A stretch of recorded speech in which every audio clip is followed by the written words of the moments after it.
My wife calls me a small man with small measurements. This wonderful little nickname arose about 20 years ago during our drives we'd take in upstate New York. On each weekend, we'd pick a different destination and take a shot as to how to get there. Since I didn't own a GPS unit and smartphones weren't invented yet, all I had to rely on was a well-worn Rand McNally map tucked inside the glove compartment. Invariably, though, during every one of these drives, my wife would require a bathroom stop, exactly when we were in the middle of nowhere. I would try to ease her bathroom urgency by telling her that a rest stop was just a mile or so down the road. It took her a few years to realize I was speaking in terms of a country mile, which anyone who grew up in a rural setting knows that this means a distance ranging from 1 to 50 miles. I guess it was about the 30th time that I used this ploy when Deb lost all patience with me. "Jesus Christ, you don't know where the next gas station or rest stop is, do you?" she screamed at me. "What? Like I said, it's just a mile or so up the road. We're practically there. Look at the map in the glove box." I knew Deb, the perpetual New York City urbanite, couldn't read a map to save her life. This always bought me a few more miles before she went nuclear on me.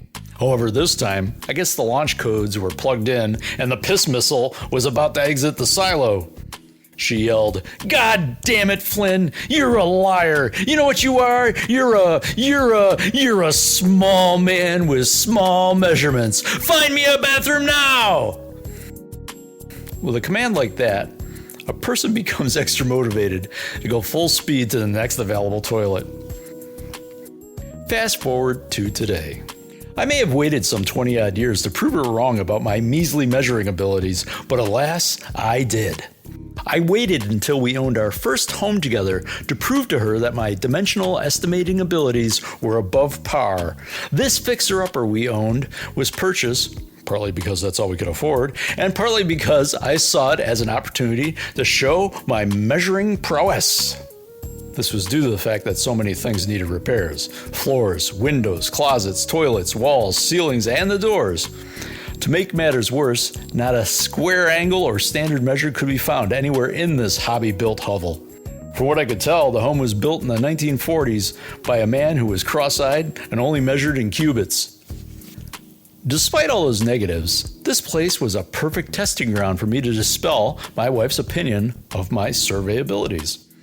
Oh, I made a big show out of every project, huffing and broadcasting my every move with a variety of tape measures, rulers, straight edges, snap lines, angles, and even a map compass if I needed it. Loud exclamations of my exactitude in analyzing the distances between points A and point B were made with every cut.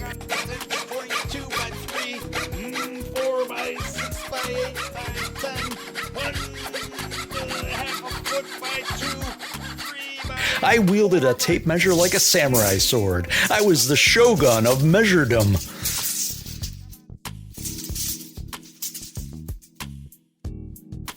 Then finally my coup de grace came when we decided to replace the back doors of this house. They were moldy old French doors that barely functioned. Every year required some kind of maintenance to keep out old man winter.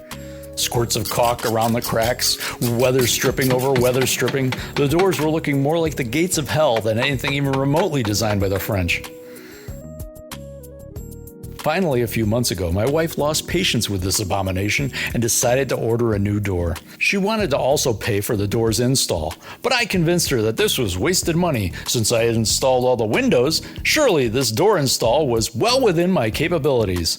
And so the first thing before we ordered the door, I set about to measure the space for the new door. As I went into the garage to get my trusty tape measure, I thought to myself that this project would once and for all truly prove to her my measuring mastery. I calculated out all the sizes needed to replace these doors: the inner casing width and height, the outer molding width and height, and the overall depth of the door. I wrote it all down along with a diagram on a 3x5-inch piece of paper, as if it was the tiniest of treasure maps. Once that was done, off we went to the local big box hardware store. We approached a sales associate in the door department who was a gentleman named Bob. Bob was in his early 70s and had all the friendly attitude of an Old West bartender who'd just been insulted about the quality of his whiskey. When I handed him my 3x5 card, Bob had expressed that for the sake of his eyesight, I should have been a wee less miserly with paper. Maybe next time, write it down on a postage stamp, he said sarcastically. So for the next 20 minutes, I helped him to decipher my arcane measurements until he understood enough to order the new door. It was a beautiful 38-inch wide door with spectacular glass panels that was paired with matching side lights on either side of the door. It was a real dream, on paper at least. Unfortunately, on the day that the door arrived at our home, I saw my dreams turn into an outsized nightmare. Apparently someone, I refuse to acknowledge who, but I'll blame Bob, had screwed up on the measurements. When Deb saw the door, her trust in me diminished.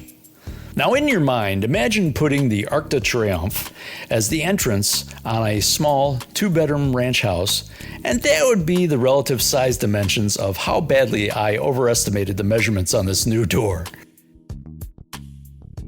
On the plus side, I could no longer be accused of underestimating distances. Instead of sending the door back and getting a proper sized door and have it installed by a trained professional, like any sane person would do, I chose to make the house fit the door. I stood back. I looked at the new door, then I looked at the old door, then I scratched my head, grabbed a crowbar, and got to work. With a healthy amount of American can-do attitude, plus hours of YouTube surfing idiocy, I grabbed my trusty Sawzall, assorted chisels, a hammer, plus a handful of dynamite and blasting caps, and dove into this home remodel.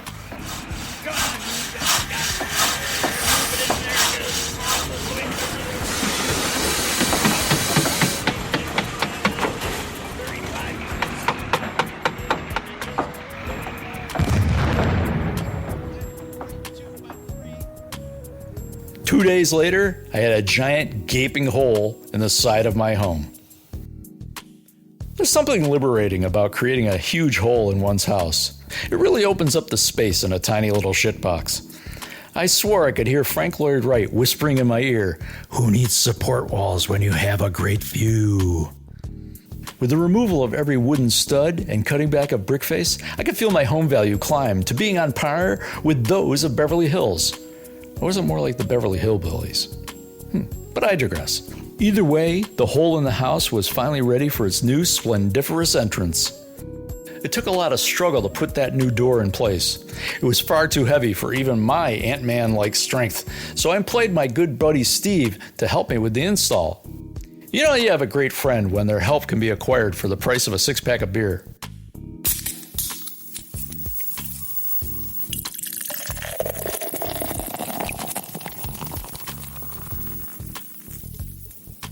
Steve and I managed to get it done, and we got the door in place with only a few minor adjustments. But now that it's done, it's a glorious sight to behold. Why, if you didn't know better, you'd swear that this door was one of the gates to Xanadu. Just don't look at the house attached to the door. But please, allow me to give you a sonic idea of the majesty that this new entrance imparts on my home. Here, let me open the door.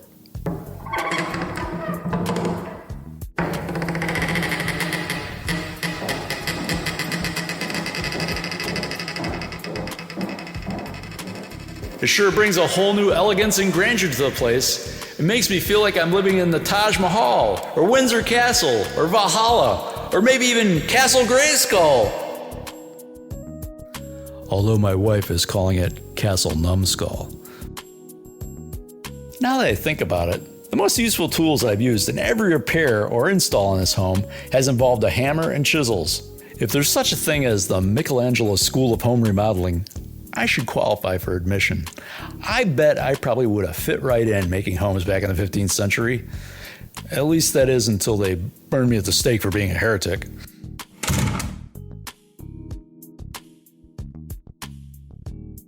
Thanks for listening to this episode of the Escape from Clowntown podcast.